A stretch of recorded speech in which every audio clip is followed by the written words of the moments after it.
Coming up on this edition of MHS Rewind, we'll take a look at the search for a new superintendent and take a look back at last weekend's dance marathon. And in sports, we'll check in with the softball and baseball teams as they prepare for sectionals and hit the course with the boys golf team. Good morning, MHS. I'm Gunnar Andrew. And I'm Emmy Carroll. We'll have all those stories and more coming up on this year's final edition of MHS Rewind.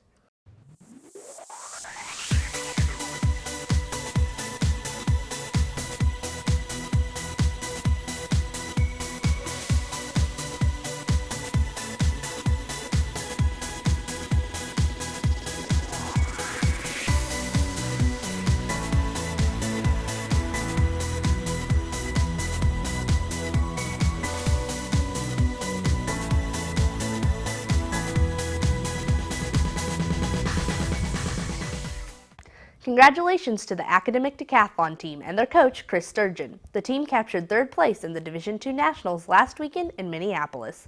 Gus Eaton captured a gold in mathematics, a silver in science, and a bronze in literature. Eric Piney earned a bronze in interview. Devin Heath brought home a silver in social science and had the highest team score. Bailey Hopefer was the team MVP, and Cameron Clark earned a bronze in science and a bronze in social science.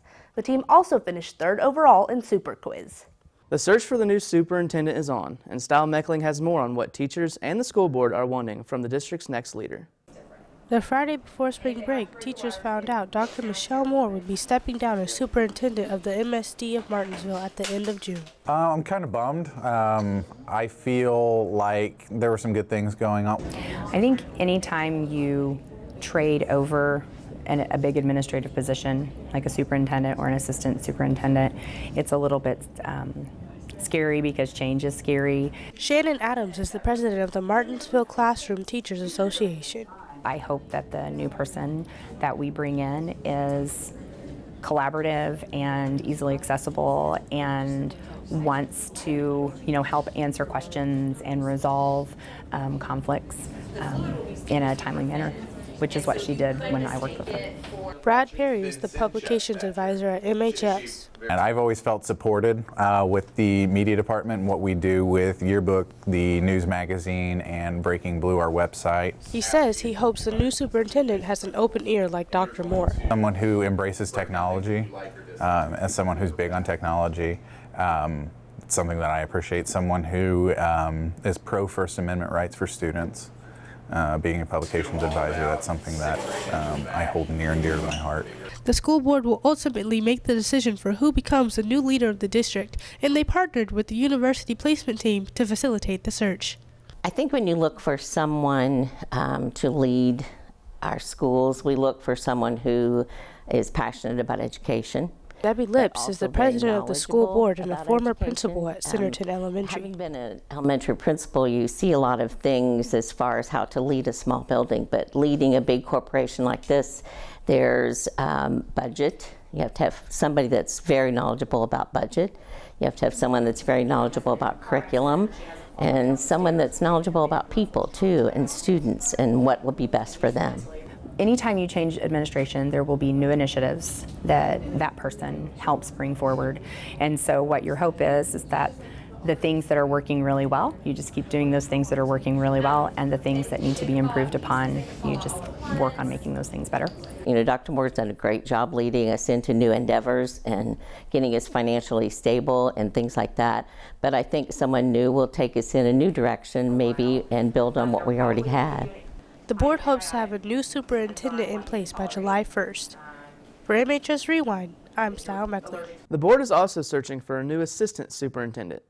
Dr. Terry Terhune is also stepping down in June to take a similar position at Avon.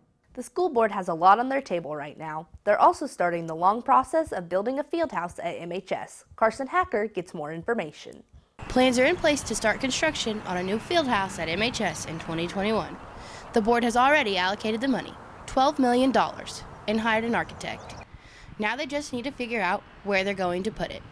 Fieldhouse, the location is still to be determined based on the architect's specs and what they feel is best. So there will be a committee that will be formed that will decide what goes in the Fieldhouse, where the Fieldhouse will be positioned on our school grounds. But it's really an exciting opportunity for our student athletes and students overall. Right now, the school board is looking at 3 possible locations.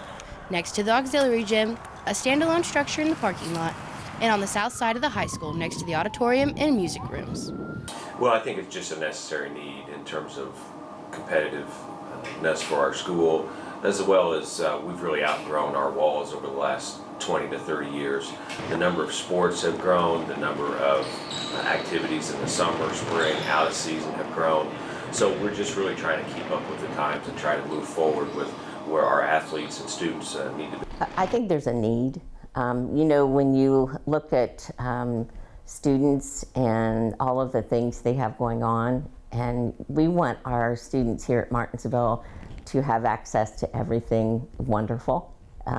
Because if you have access to facilities, then you can build on them, you can attract new students, which is what we want to do too.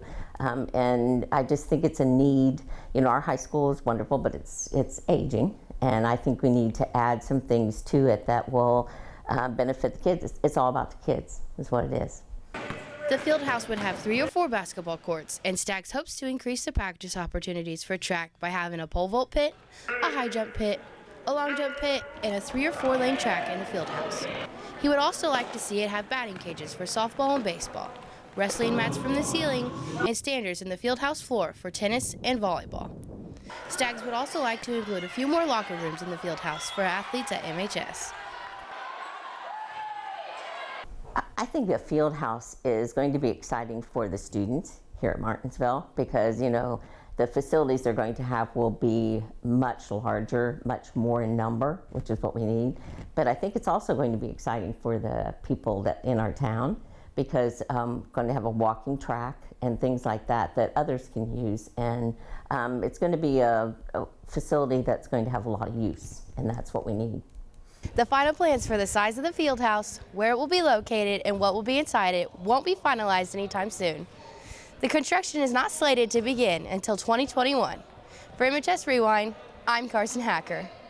MHS students and members of the community came out to support Riley kids on Saturday at the dance marathon. Riley Dalton got an inside look as the school tried to raise $35,000. On April 27th, MHS students spent their evening busy at Dance Marathon, raising money for Riley Hospital. There were a variety of booths set up around the gym, from serving food to making crafts for the Riley patients. I think it's just the bringing together of community.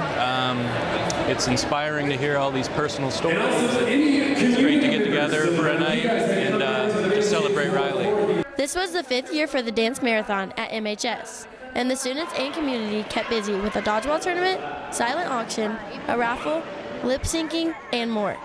MHS students received a yellow shirt at the door of Dance Marathon. The shirts were simple yet moving, displaying a message of strength for the Riley patients with 4 simple words: hope, dream, dance, FTK. The students were also reminded of the real reason for participating in Dance Marathon. And it means a lot to me because my twin brother went to Riley since he was born, and they helped him a lot through his life, and even when he passed away, they still helped my family out a lot and helped us with his passing and just everything throughout his life.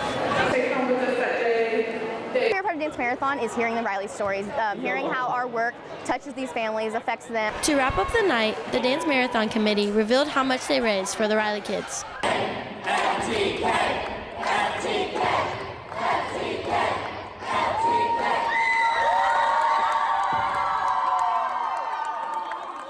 For MHS Rewind, I'm Riley Dalton. A big part of the dance marathon is when Riley families take the stage to share their stories. Olivia Osler has a closer look at how some of those families have been impacted by Riley Hospital. And that it was possibly cancerous, so that was a little scary. Caitlin Bowles is a senior at Martinsville High School, and she's also a Riley kid. I was a patient at Riley because I was diagnosed with CRMO, which is chronic recurring multifocal osteomyelitis. She was one of 8 people to speak about their experiences at Riley Hospital during Saturday's MHS Dance Marathon. I just wanted to get back up there and just kind of tell everyone like how much Riley really means to me and how everyone that comes here makes an impact and how our school really does help everyone. Sydney Smith is a junior at MHS. She wasn't a patient at Riley, but her sister was. Leah learned that even though you're in the worst positions and the worst circumstances, is to always be positive. She was she always made sure that she was in a good mood. Even though she had this horrible disease, she always made sure that she was a really healthy, happy child. IU student Sophia Pageant heard that MHS DM was looking for speakers and decided to step up and share her story. I think it's really cool, like I mentioned out there, that it's really cool to have people like my age and people like from your high school be able to speak, so you can show the other students that not all Riley kids are 5-year-olds or babies. Like I was affected when I was a child, and here I am today, and I think that's really cool for other high school students or other students to see as well. The speakers hope to encourage a change in some and a voice in others. There's a reason that you're still here and that you're still alive, and I think that you should use as a purpose, to tell your story. Don't be afraid. Share your experience at Riley. This was the 5th year for MHS DM. 75% of the money raised goes to the research center at Riley, and 25% of it goes directly to the hospital to helping those patients. I hope they understand how much Riley actually does for kids. It's not just a hospital. It's a lot different than a regular hospital. It helps them all around, not just physical, but also mental, and just a lot of support. For MHS Rewind, I'm Olivia Osler. The Thespian play hits the stage this weekend. Presley Boyd has a preview. The Thespians are putting on the play Bad Seed. It's a suspenseful show about a family concerned about their 8-year-old daughter, Rhoda, lacking empathy. Well, this is probably the most suspenseful one that we've done. I'm really excited to see the final production, because this has been it's a very emotional show and very emotionally draining for the people in the show. So when we get done with rehearsal, people are tired. So that's seeing the final product will be worth all of those tired days. Early in the play, there's a questionable death at a school picnic where Rhoda is at. The rest of the play, the audience finds out what truly happened. 8th grader Cassie Smith plays Rhoda. Megan Gaines plays a drunken mother with a murdered son and has the most emotionally charged character in the show. It's a very challenging show, and it's fun for us in that way to have that challenge. It's hard and it hurts, but it's fun too. Andrea Rahman is a first-time student director. I think it's a lot of fun. I like being in charge. I like running lines with people and making sure everything's just right. And she's anxious to see how the audience will react. I hope that the audience takes the little bits of humor here and there and they really appreciate it, because the show's a bit more it's a bit more serious, so I hope the audience responds positively to different aspects of it. The play hits the auditorium this Friday and Saturday at 7 and Sunday at 3. For MHS Rewind, I'm Presley Boyd. Now for a look at sports, let's send it over to Bree Waltz. Thanks, guys. The IHSAA announced new sectional alignments for the next 2 years, and Martinsville is on the move. In football, the Artesians dropped to Class 4A and will be in Sectional 23 with Mooresville, Greenwood, Jennings County, East Central, Madison, South Dearborn, and Silver Creek.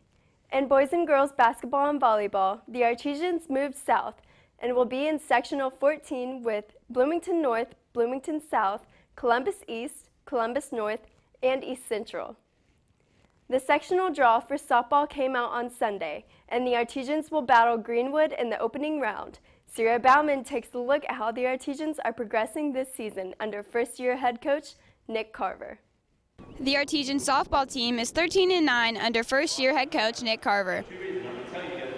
The team knows they'll have to improve their communication skills if they want to compete for a sectional title. So we haven't been really good at communicating this year and talking to each other after play. So whenever we don't communicate, we try and push each other to communicate so we do better. Constant communication, it's one of the most important things in the game. So the team has been working on communication and team building drills during practice.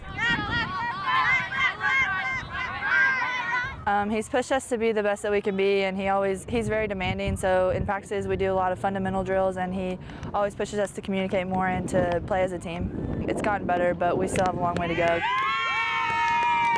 Even though the team still has skills they need to continue working on, Carver says there are other things they've done well on this season. At times we've done a really good job of execution, at times we haven't done a great job of execution, and I would say we've probably grown astronomically in our execution of things since our first game against Roncalli. We've improved though throughout the season. Like our last game, we did a lot better.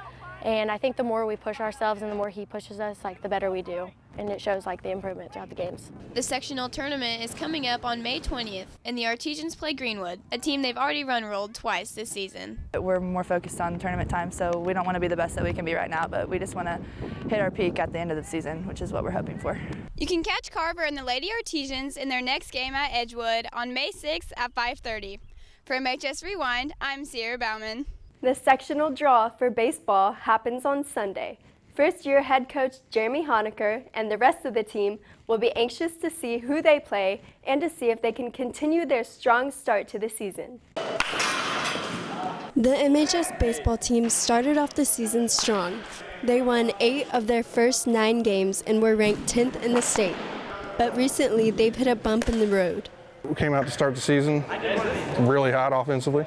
Things were going way quicker than we thought they would offensively, and I think maybe now we're kind of to that point where I thought we would have started the season. You know, I keep calling it the bumping road or whatever, but where we're at right now, struggling a little bit. We started off the season very well, offensively and defensively. The past week, offense has been a little bit slower, and our defense has always been pretty solid. The boys are working hard to improve before the next game, no matter the weather. We need to improve on everything, probably all the time. There's always something to improve no matter what. When it rains, we come in the gym and all we can do is really hit, which we need to do right now. So we take a little bit of a different stance than probably most teams do. Rather than going out and going through the motions and doing the same type drills that you always do, we're actually about to go to the locker room and do some classroom stuff and talk about the mental part of the game and learn some things that is lacking. I feel like that's something that a lot of coaches probably don't do. The boys are still confident for the rest of the season. They can agree that Coach Honecker has made a big change in attitude and overall skill. I think he's made a big change going from last year to this year. He's turned around a core group of players we had last year, and we're having success this year, whereas we didn't last year. The atmosphere has changed a lot. We're not scared to make mistakes. Making mistakes is still not a good thing, but it's not like we aren't scared to make mistakes, nor are we like worried about anything. We're just going to play our hearts out and always push ourselves to be a lot better with a lot more energy. There's no rethinking in Coach Honecker's decision to lead the team. There's no other group or color or team or school I'd rather be that for any time in the near future. The boys are also happy they have Coach Honecker. He's brought so much to the baseball team, and I couldn't be happier with the way that we are right now with all the energy. It's just a good environment to be around. He's really gotten our offense going, and I think he's brought us all very close together as a team, and he's our big brother. The boys golf team battled Decatur Central on Wednesday. Gunner Andrew was on the course to take a look at this year's team. The boys golf team defeated Decatur Central on Wednesday and moved their record to 5-2 on the season. Head coach Chris Quinn says the boys are improving more and more every day. That's what you want to see as a coach, that the guys are improving. What they've worked on in practice is translating to the golf course, and we've seen a lot of positives here early on, and they're just getting better each match here. The golf team is very young this year. They have 3 freshmen, 3 sophomores, and only 2 juniors, including the team's leader, Zane Spangler. Season, I'm doing fairly well. I'm pretty happy where I'm at. The team's improving. I hope to be lower as we go. Spangler has been low medalist 3 times already this season and was low medalist again on Wednesday. He's kind of carried over the way he played at the end of last year to this year. Played really well at the end of last season. It's carried over to this spring. Quinn says the team needs to continue to work hard and work on their course management. Some guys will have a nice round going, and then they'll throw a double bogey in or triple bogey in and then increase their score. I've been doing pretty good. And just, inconsistency. Consistent. I got to become more consistent and everything. We got to keep pushing forward. Becoming better is our everyday goal, and that's what we do. The boys plan to keep getting better at their next meet next Wednesday against Greenwood. For MHS Rewind, I'm Gunner Andrew. That's a look at sports. Back to you guys. Thanks, Bree. And finally today, in many classes, you read out of your textbook, take notes, and do belt work. But J. Marks' second period horticulture class does things a little differently.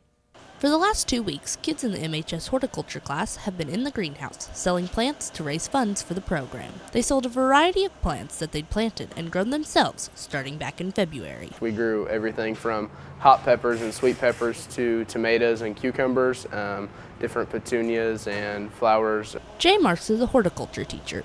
He said that he wanted the 7 students in the class to take ownership of the project. Each one of them got about 5 to 7 packs of seeds, and it was their responsibility to back out the calendar to find out when we need to plant them from the date of maturity on back. Students in the class say that they enjoy that it's not in a traditional classroom setting. You gotta get outside and work in the greenhouse and get your hands dirty, and you weren't stuck in a classroom all day.